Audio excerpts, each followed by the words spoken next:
እቅድ ምንድነው? የእቅድና ተግባራ መጽሐፍ ቅዱሳዊ ዳራ፣ የልማት እቅድ አስፈላጊነት ለኢትዮጵያ ቤተክርስቲያን፣ የ10 ዓመታት የመንፈሳዊ ዘላቂ ልማት ግቦች ዳሰሳ፣ የ16ቱ የልማት እቅዶች ግቦች በዘርፍ ተለይተው ሲታዩና የእቅድ ዝግጅትና ተግባራ ተግዳሮቶችና መፍትሄዎች የሚል ሀሳብ ነው። ለትንሽ ደቂቃ አቀርባለሁ። እግዚአብሔር ይርዳኝ። እንግዲህ እቅድ ምንድነው ለሚሉ የተለያዩ ሊቃውንት ሀሳብ እዚህ ጋር ሰጥተዋል።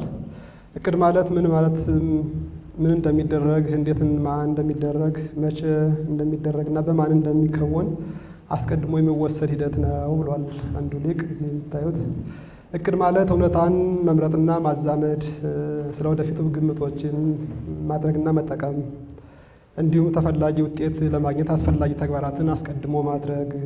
እቅድ በመሰረቱ ምርጫ ነው። የእቅድ ችግርም ከተለያዩ የተግባራት አማራጭ መካከል አንዱን መምረጥ ሲያስችል ነው የሚል ነው። ግን መጽሐፍ ቅዱሳዊ ዳራውን ለማየት ያክል ከመለኮታዊ እቅድ ጋር ማዛመድ የተሻለ መስሎት ስለተሰማኝ እንግዲያው ክሬሽን ኤንድ ሪዴምፕሽን እነዚህ ፕላን ናቸው፣ ዲቫይን ፕላን ናቸው፣ መለኮታዊ እቅዶች ናቸው። እነዚህ ዓለምን የመፍጠር የእግዚአብሔር ሀሳብ እቅድና ዓላማ፣ ከዛ ደግሞ ዓለምን የማዳን በእነዚህ ውስጥ እቅድን ብናይ የተሻለ መረዳት ይኖራል ብዬ አስባለሁ። ፍጥረት ያው የእግዚአብሔር መለኮታዊ ዓላማ እቅድና ተግባራት የታየበት ሰሌዳ ነው። ስነ ፍጥረት እግዚአብሔር ያቀደውን ዓላማውን ከዛ ደግሞ የተገበረበትን በእኛ በሰዋዊ ቋንቋ እንድንረዳው የታየበት ሰሌዳ ነው እቅድ ፍጥረት። የስድስቱን ቀን ስነ ፍጥረትም ስናይ በሐልዮ በነቢብና በገቢር ነው። ይህ መለኮታዊ እቅድ ወደኛ ስናወርድ እቅድን አስቦ ከዛ ተንትኖ በቃል ተንትኖ አስረድቶ ወደ ተግባር ማውረድን የሚያመለክት ይዘት አለው።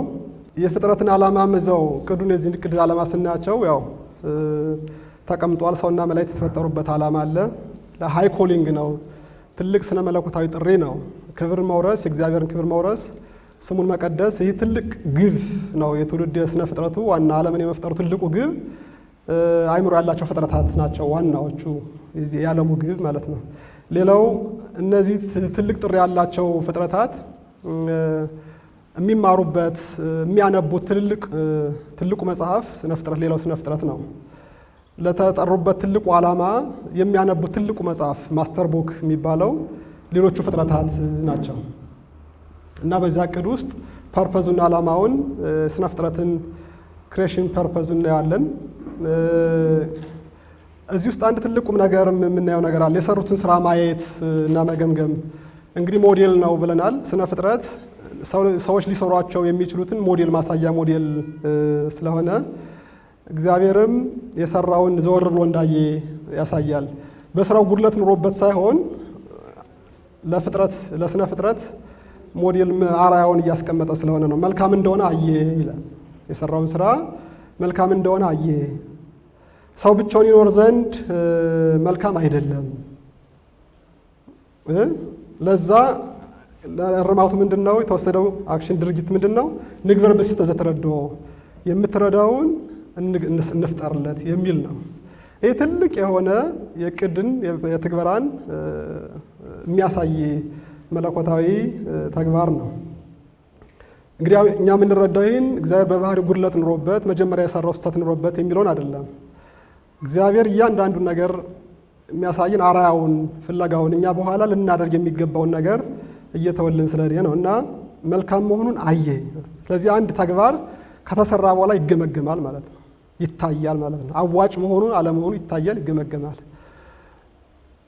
የሚያስኬድ ከሆነ ኮሬክሽን ሜጀርመንቶች እየተወሰዱ እየተስተካከለ ይሄዳል ማለት ነው። አንዴ የሰራው ወጥ ሆኖ ፐርፌክት እንደማይሆን ለኛ አሻራውን ሲተውልን ነው እና በአዳም በኩል የታየው እሱ ነው። የተወሰደው አክሽንም ማስተካከሽንም መፈጠር ነው። ንግበር ሰባ ብስተ ዘተረዶ የሚለው ነው። ሁለተኛው በዚህ ከቅን መጽሐፍ ቅዱሳዊ ዳራ የምናየው ይሄ ያ የተፈጠረው ዓላማ በትልቅ ደረጃ ተጠርቶ የነበረው ሰው ወደቀ። እሱን የማዳን እቅድ ነው። ሌላኛው ዲቫይን ሪደምሽን ፕላን አክሽን ኤንድ ፕላን የሚባለው ማለት ነው። ዲቫይን ሪደምሽን ፕላን ኤንድ አክሽን።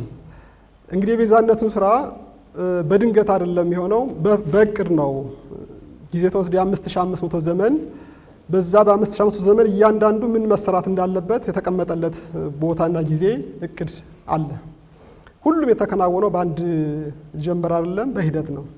ለአባቶች በቃል ኪዳን መግለጥ፣ ከዛ በነቢያት እቅዱን ማሳወቅ፣ ከዛ በመጨረሻው እሱ መጥቶ የቤዛነቱን ስራ መስራት ነው። እነዚህ አንድ ፕሮጀክት ምን ያክል ጊዜ እንደሚያስፈልገው፣ እቅዶች ምን ያክል እንደሚያስፈልጋቸው የሚያሳይ አምላካዊ ድርጅት ነው።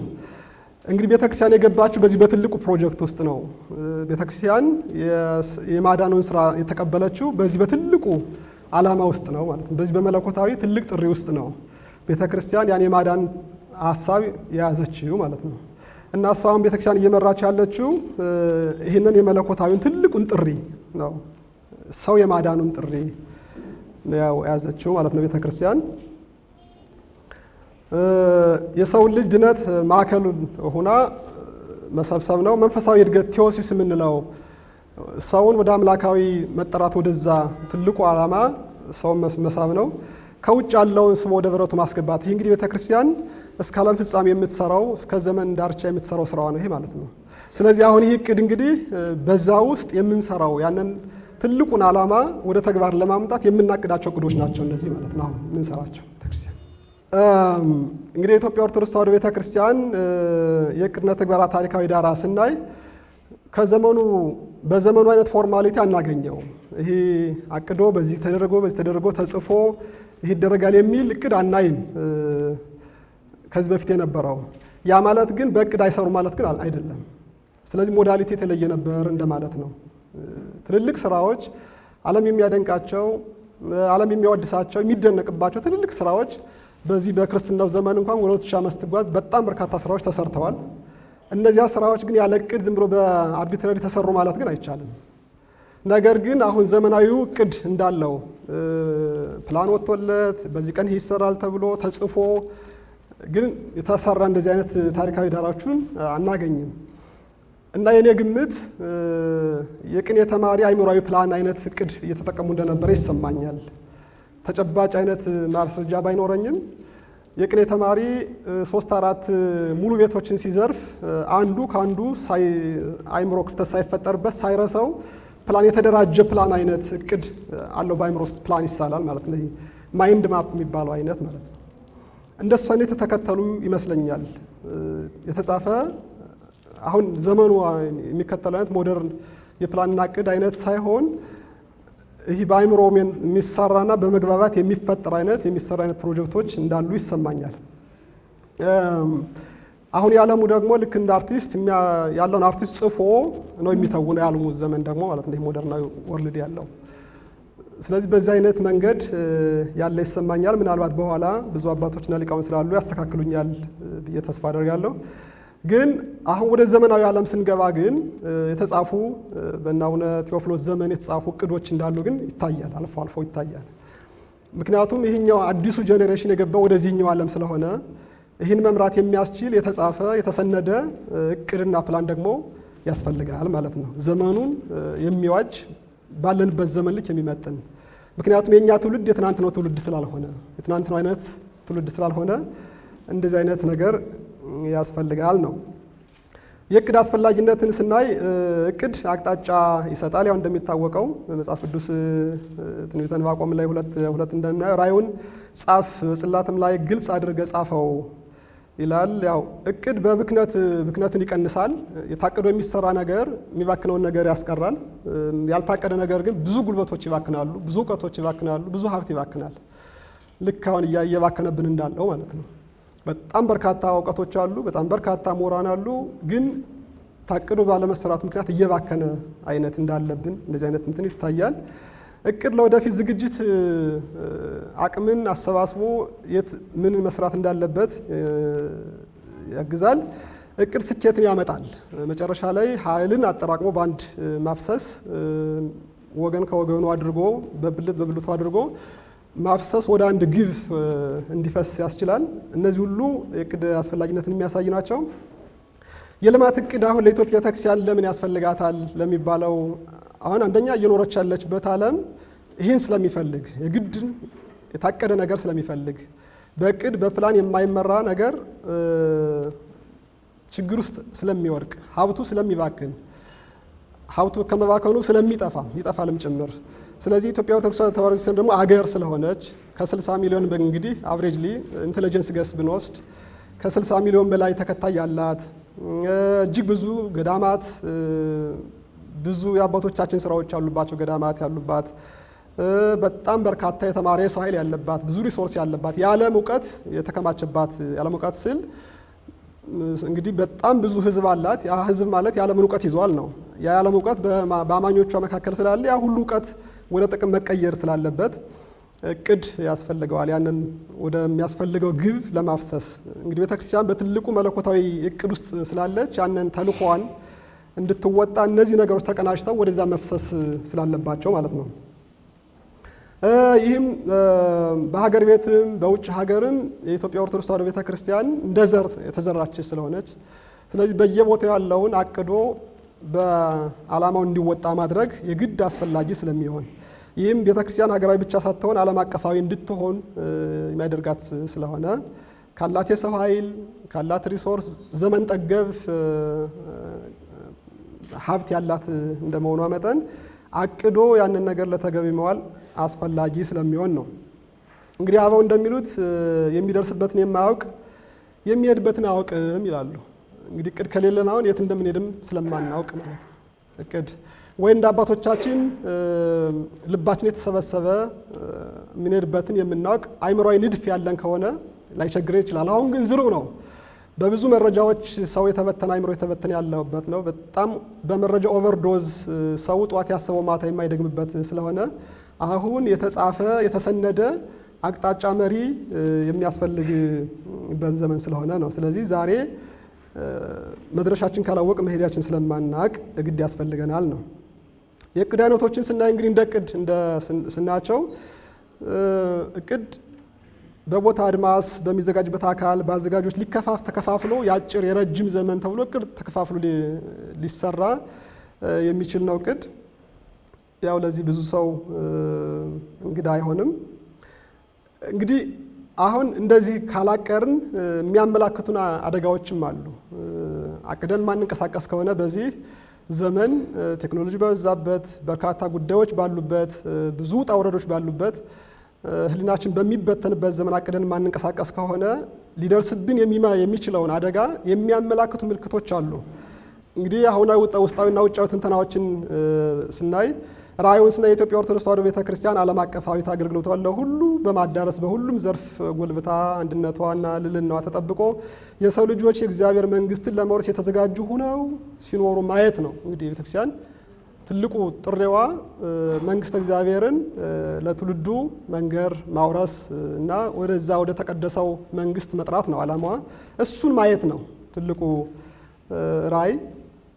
እንግዲህ አሁን ይህ እቅድ ሲታቀድ ወደ 12 የሚደርሱ መሰረታዊ ተልእኮዎች አሉት። በዚህ በእቅድ ውስጥ 7 መርሆ የሆኑ ሴቶች አሉ። 16 ግቦች የያዘ እቅድ ነው። አሁን በኋላ በውይይት ምናልባት ይቀርባል አንዳንዱን እና ወደ 115 መለኪያዎች ወደ 520 ስትራቴጂዎች ተዘጋጅተውበታል። አሁን ያለው እቅድ 16ቱን እንኳን የልማት ግቦችን ዝም ብዬ በንባብ ለማሰማት ያክል ኦርቶዶክስ ሃይማኖት እንድትስፋፋ በተግባር የተገለጠ መንፈሳዊ ሕይወት እንዲያብብ ማድረግ ነው። በተግባር የሚነገር ሰው የሚናገረውን በሕይወት እንዲኖረው ማስቻል። አሁን የምታውቁት የምንናገረው ከምንኖረው በጣም የተቃረነ ጉዳይ ስለሆነ እሱም በተግባር የሚናገረውን የሚኖር ትውልድን ፈርቶ ማየት ነው። ገዳማት እና ገዳማዊነት ማስፋፋት፣ ምንኩስና፣ ክህነት፣ ቀኖና፣ ስርዓተ አበው በጠበቀ መንገድ ገዳማት መደራጀት፣ ክህነት ስርዓተ አበውን የተከተለ ክህነት፣ ቀኖናውን የጠበቀ የአባቶች ልብ ያለው ክህነት እንዲኖር ማድረግ፣ የልህቀት ተቋማትን ማስፋፋት። እንግዲህ በመካከለኛው ዘመን እንደነበሩት አይነት ገዳማት ትልልቅ እውቀቶች የሚፈሩባቸው አይነት ገዳማትን ማፍራት ነው። የመካከለኛው ዘመን የነበሩ ገዳማት በእነ አቡነ ኢየሱስ ሞዓ ዘመን የነበሩ ገዳማት ራሳቸውን ችለው ዩኒቨርሲቲ ማለት ናቸው እና ወደ እነዚያ መመለስ ነው። መመለስ የቤተክርስቲያን አሁን ያለችበትን አቅም ወደ ትናንትና የልህቀት ማዕከልነት መመለስ ማሳደግ ነው። ሁሉን ተደራሽነት ያደረገ እና ዘመኑን የሚዋጅ ስብከተ ወንጌል ስርጭት ማድረግ፣ የሚፈለገውን ሰው በሚፈለገው ቦታ ማሰማራት ነው። አሁን እንደምታዩት ስብከተ ወንጌሎቻችን ክፍተት ያለባቸው ናቸው። ሪሶርስ እና ሰላም ባለባቸው የሚከማቹ ናቸው። ሌላው ግን እርቃኑን ያለ ነው። እሱን አጥፍቶ ቤተክርስቲያን ሰዎች በሚፈልጉበት ቦታ መገኘት ማስቻል ነው። የቤተክርስቲያኒቱን የውጭ አገልግሎት ተደራሽነት ማስፋፋትና ወጥ የሆነ አስተዳደር ስርዓት መፍጠር፣ አንድ አይነት ወጥ የሆነ በሁሉም ጫፍ ቢሄድ ልዩነት የማይኖርበት አንድ አይነት አስተዳደር መፍጠር፣ ከሐሰት ትርክት ስሁታዊ ታሪኮቹን ቤተክርስቲያን ላይ የተጫኑባትን ቤተክርስቲያንን ካራክተር አሳሲኔሽን የሚፈጽሙባት እነሱን ሙሉ በሙሉ አጽድቶ ትክክለኛ ስሟን መመለስ የሚላለው ግብ፣ ዓለም አቀፍ ዲፕሎማሲ ማጠናከር፣ የዓለም አቀፍ ኦርቶዶክሳዊ እንቅስቃሴን ማጠናከር። እኛ ኦሪየንታል ነን። ከምስራቆች ኦርቶዶክስ ጋር ግንኙነቶችን መጀመር፣ ውይይቶችን መጀመር፣ አጠቃላይ ኦርቶዶክሳዊ እንቅስቃሴን ማጠናከርና ማጎልበት የሚል ግብ አለው። ዘመናዊ ቴክኖሎጂን በመጠቀም እንግዲህ ቴክኖሎጂ ወደድንም ጠላንም የዚህ ዘመን መስሪያ መሳሪያ ነው፣ ማገልገያ መሳሪያ ነው። እሱን አለመጠቀም ወደ ኋላ ያስቀራል። በተገቢው መጠቀም ደግሞ ተገቢውን ውጤት ያስገኛል። በዚያ ልክ እነዚህ መንፈሳዊ ዘርፉ እነዚህን 8 ግቦች የያዘ ነው። ማህበራዊ ዘርፍ ያው በቴክኖሎጂ የታገዘ የማህበራዊ አገልግሎት መስጠት የሚያስችል ጠንካራ ማህበራዊ ዘርፍ መገንባት ነው። የተሳሰረ ዓላማውን የሚያውቅ የቤተክርስቲያን ልሳን በቤተክርስቲያን ሕይወት ውስጥ የሚኖር የቤተክርስቲያን ዓላማና ግብ ዓላማውና ግቡ የሆነ ማህበረሰብን መፍጠር። ኢኮኖሚያዊ ዘርፍንም ልክ እንደዛው እነዚህ ወደ 5 የሚደርሱ ግቦች አሉ። ተወዳዳሪና ጠንካራ የማዕከላዊ ማኑፋክቸሪንግ ዘርፍ መፍጠር፣ ከቤተክርስቲያን ፍላጎት አልፎ ለሀገር እድገት አበርክቶ የሚውል ኢኮኖሚ መገንባት ያስፈልጋል። ለዚህ ደግሞ በጣም ምቹ ሁኔታዎች ያለን፣ ህዝባችን ቁጥሩ ሰፊ ነው። የህዝብ ቁጥር በራሱ ሀብት ስለሆነ ሪሶርስ ገበያ ስለሆነ ገዳማቶቻችን ለዚህ ምቹ ናቸው። ጉባኤ ቤቶቻችን እነዚህን ብናስፋፋ ከዛ በተጨማሪ ማስተሳሰር ስለሚቻል ማለት ነው። ከቤተክርስቲያን ፍላጎት አልፎ ለሀገር እድገት አበርክቶ የሚውሉ ጠንካራ የግብርና ዘርፍ መፍጠር፣ የደህንነትና የደንና የአረንጓዴ ሽፋን ማሳደግ። ይህ እንግዲህ አሁንም ይታያል። እሱም በስፋት ማሳደግ ነው። በስነ ምግባር የታነጸ ለምእመናንና ለጎብኚዎች ምቹ የሆነ የቱሪዝም አገልግሎትን የሚፈጠሩበት ቦታዎችን ማዕከሎችን ማመቻቸት፣ ጠንካራና በቴክኖሎጂ የተሰለጠ ኦርቶዶክሳዊ የፋይናንስ ዘርፍ መፍጠር፣ በቴክኖሎጂ የታገዘ የፋይናንስ ዘርፍ መፍጠር። ይሄ በኢኮኖሚ ዘርፍ ያሉ ግቦች ናቸው። ትልልቅ ናቸው። እነዚህ በስልታዊ እቅድ በግብ ሲዘነዘሩ ሰፊ ናቸው። ተቋማዊ ዘርፍ እንግዲህ ተቋም የሁሉም ነገር ማዕከል ነው። ተቋም ሁሉም ነገር የሚመራው በተቋም ነው። መንፈሳዊም ይሁን ለማዊ እነዚህ በሙሉ ያለ ተቋም ምንም ነገር ሊሆኑ አይችሉም። የተቋም የመሪ መፍረስ ሁሉም ነገር ያፈርሳቸዋልና ተቋም ጠንካራ ሲሆን የሚፈጠሩ መፍጠር የሚያመጣውን የተረዳ እቅድ ነው። ይህ በቴክኖሎጂ የዳበረ ጊዜውን የዋጀ ጠንካራ የምርምርና የማስፈጸም አቅም መፍጠር፣ የ10 ዓመቱን የልማት እቅድ መሸከም የሚችል ተቋማዊ ድርጅት መዘርጋት፣ ውጤታማነትን ማሳደግና መልካም አስተዳደርን ማስፈን። ይህ ግቡ ነው። ተቋማዊ ዘርፍ ያለው ግብ ነው። ቅድሚያ ትኩረት የሚደረግባቸው ተግባራት በሀገረ ስብከት እና በወረዳ ደረጃ መሪ እቅዱን በሙያ የሚያግዝ ተቋም መፍጠር፣ ለሁሉም ግቦች መነሻ የሚሆኑ መረጃና ማስረጃ የሚያጠናክሩ ጥናቶች፣ ምዝገባዎችና የአካባቢ ችግሮችን ማከናወን፣ በየደረጃው ለቤተ ክርስቲያን አካላት ግንዛቤ መስጠት፣ በመደበኛና በፕሮጀክት የሚሰሩ ስራዎችን መለየት፣ ከሀገረ ስብከት ተጨባጭ ሁኔታ በመነሳት ለኢላማዎች ወይም ደግሞ ለዓላማዎች ቅደም ተከተል ማዘጋጀት። ይሄ ፕሮጀክቱ ከመተግበራቸው በፊት ሊወሰዱ የሚገባቸው ቅድመ ሁኔታዎች ናቸው። እንግዲህ ተግዳሮቶች ደግሞ አንድ ፕሮጀክት ሲደረግ ሊኖሩ የሚችሉ ተግዳሮቶች አሉት። ለምሳሌ ከነዚያም ወደ 6 ተግዳሮቶችን እኔ አይቻለሁኝ። አንደኛ የእቅድ አወቃቀርና ግልጸኝነት ችግር ሊኖር ይችላል። ስናቅድ ግልጽ ያልሆኑ ሊኖሩ ይችላሉ። የማይታይ ወይም ግልጽ ያልሆኑ ግቦች በእቅዶች ሊሰነቀሩ ይችላሉ። ከእውነታው የራቁ ግቦች እውነታው የሚጠይቃል፣ ግን ከእውነታው የራቁ ግቦች ደግሞ ሊቀመጡ ይችላሉ እና እነዚህን በጊዜ መለየት የችግሩ አንኳር ጉዳይ ይሆናል። ሁለተኛ የአመራር የግንኙነት ክፍተቶች ሊኖሩ ይችላሉ። የአመራር ቁርጠኝነት ማነስ፣ ደካማ የመረጃ ፍሰት፣ መረጃዎቻችን ከሰንሰለቱ ድረስ ካልፈሰሰ በስተቀር አንድ ፕሮጀክት ወደ አንድ እቅድ ተግባራዊ ሊሆን አይችልም። ስለዚህ እነዚህ ችግርን እቅድን በማቀድ ዘመን የሚገጥሙ ችግሮች ናቸው። የሀብትና የቴክኖሎጂ ውስንነቶች፣ ቴክኖሎጂን በሚገባው አለማወቅ፣ ያለውን ፊቸር ተረድቶ በዛ ልክ ፉል ኦፕሬሽን አድርጎ ካለመንቀሳቀስ የሚፈጠር ችግር አለ።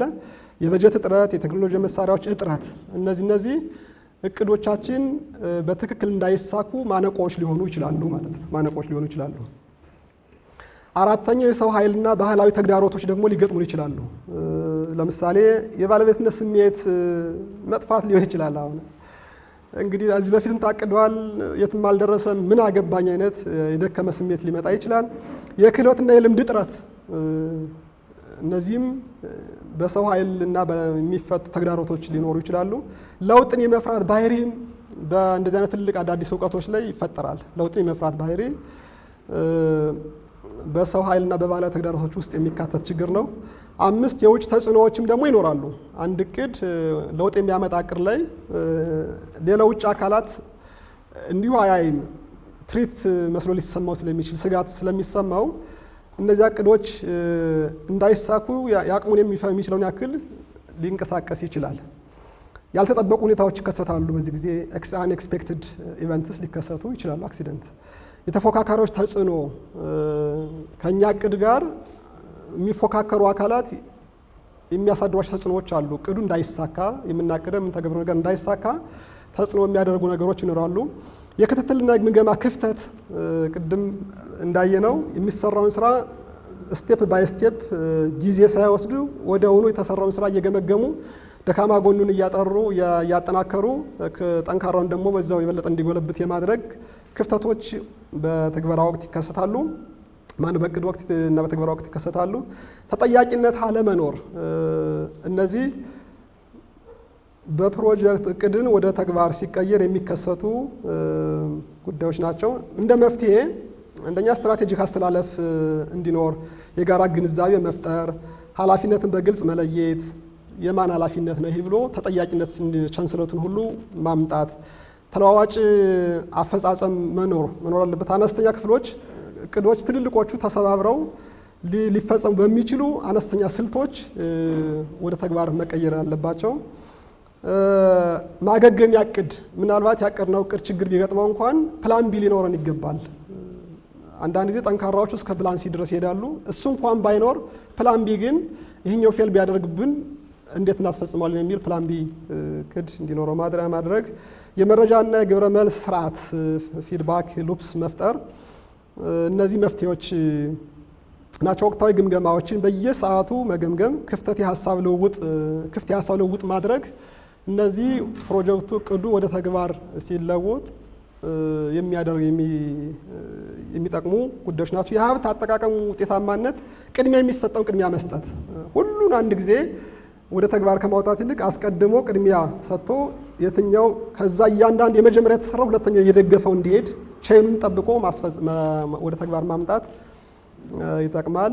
የባህልና የሞራል ግንባታ ማበረታቻዎች የሚሰሩትን እያጠናከሩ የደከመውን ደግሞ በስነ ልቦናው በኩል መደገፍ፣ ማብቃት፣ ስራዎችን፣ ስልጠናዎችን በመደገፍ ስለዚህ የታቀደውን እቅድ ወደ ተግባር ለመሄድ የሚያስችል መፍትሄዎች ናቸው። ወስብሐት ለእግዚአብሔር። ቆየ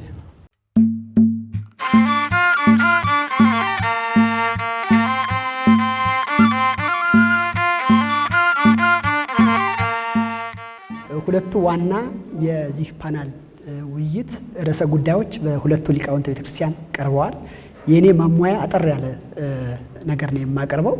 የአብያተ ክርስቲያናት አገልግሎት ዝግጅትና ትግበራ በተመለከተ በተዘጋጀው ፓናል ውይይት ላይ ለኢትዮጵያ ኦርቶዶክስ ቤተክርስቲያን እቅድ ዝግጅትና ትግበራ የማቅረሻን ድርሻ ምን ሊሆን ይችላል የሚል እንደ አንድ የቤተክርስቲያን አካልነት ያለውን ተቋማዊ ተሳትፎ በተወሰነ መጠን ለመግለጽ ነው።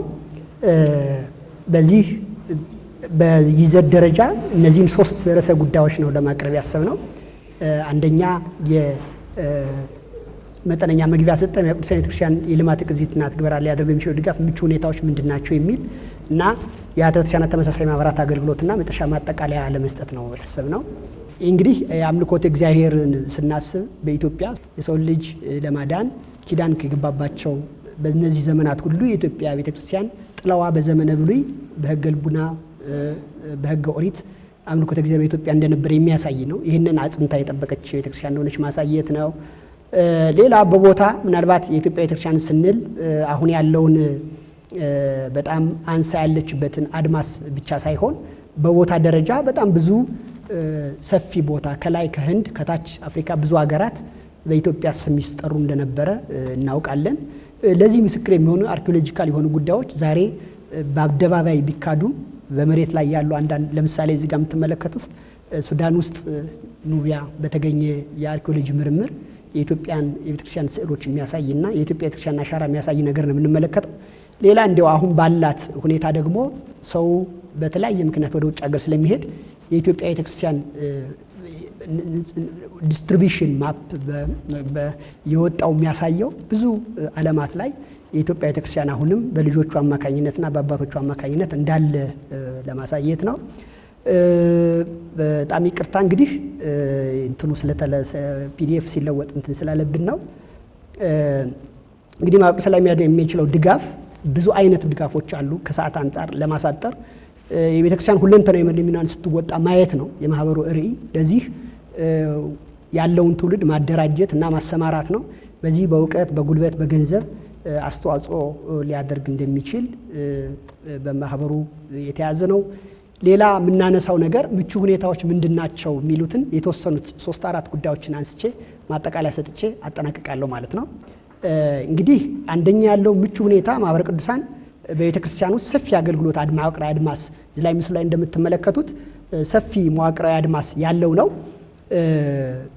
ሰፊ አገልግሎት መዋቅራዊ አድማስ አለው እንደምትመለከቱት በሀገር አቀፍ ደረጃ በሀገር ውስጥ 52 53ኛ ሸገርን ጨምሮ በውጭ ሀገር 7 ማዕከላት ወደ 400 ወረዳ በላይ ወረዳ ማዕከላት ከ400 በላይ ግንኙነት ጣቢያዎች በአጠቃላይ ወደ 400 በላይ የወረዳ ማዕከላት አሉት። በእነዚህ ስርጭት ከላይ እስከ ታች ድረስ በሀገር ውስጥ በውጭ ሀገርም ሰፊ አድማስ ስላለው ይሄ ለቤተክርስቲያን በአጋርነት እንዳንድ ልጅነቱ ለመስራት ትልቅ አጋጣሚ ነው። ሁለተኛው ነገር እዚህ ጋር የምትመለከቱት ያው በሀገር ውስጥ ያለውን የሚያሳይ ነው። ዲስትሪቢዩሽኑ እንደምትመለከቱት ነው ስርጭቱ። ከዛ በመቀጠል ሌላኛው ምቹ ሁኔታ ልናየው የምንችለው የማህበረ ቅዱሳን የአባላት ሙያ ስብጥር ነው። በብዙ መቶ ሺዎች የሚሆኑ የማህበሩ አባላት ተመርቀዋል። አሁንም እንደዛ የሚጠጉ ተማሪዎችን በከፍተኛ ትምህርት ተቋማት እያስተማረ ይገኛል። በሁሉም አይነት ዘርፎች ባለሙያዎች አሉት። ስለዚህ ቤተክርስቲያን ለምትፈልገው ሁለንተናዊ የባለሙያ ፍላጎት ማደገፍና ማሳካት የሚችል እንደሆነ ትልቅ አጋጣሚ ነው። ሌላ በቤተክርስቲያን ውስጥ የተለያዩ መምሪያዎች ከጠቅላይ ቤተ ክህነት እስከ አጥቢያ ቤተክርስቲያናት ድረስ አሉ። የዚህ አምሳያ የሆኑ የማህበሩ ትልልቅ ማስተባበሪያዎች ክፍሎች አሉት። እዚህ ጋር ለምሳሌ ትምህርትና አገልግሎት ብናስብ በስብከተ ወንጌል ክፍል አለ። የቅዱሳት መካናት በጠቅላይ ቤተ ክህነት ደረጃም አለ። በሙያና ማህበራዊ በበጎ አድራጎት አለ እና ከጊዜ ጥረት አንጻር ሁሉንም መዘርዘር አልችልም። እንደ ማሳያ በጠቅላይ ቤተ ክህነት ያለውን ያቀረብኩት። በተመሳሳይ በሀገረ ስብከት በአህጉረ ስብከት በወረዳዎችም በሌሎችም ተመሳሳይ እንትኖች አሉ። ስለዚህ ቤተክርስቲያንን ለመደገፍ ማህበሩ ትልቅ እድልና ትልቅ አጋጣሚ ነው ማለት ይቻላል። ሌላ ማህበሩ 5ኛ ስልታዊ እቅዱን ከ2016 እስከ 2020 ዓመተ ምህረት በመተግበር ላይ ነው ያለው።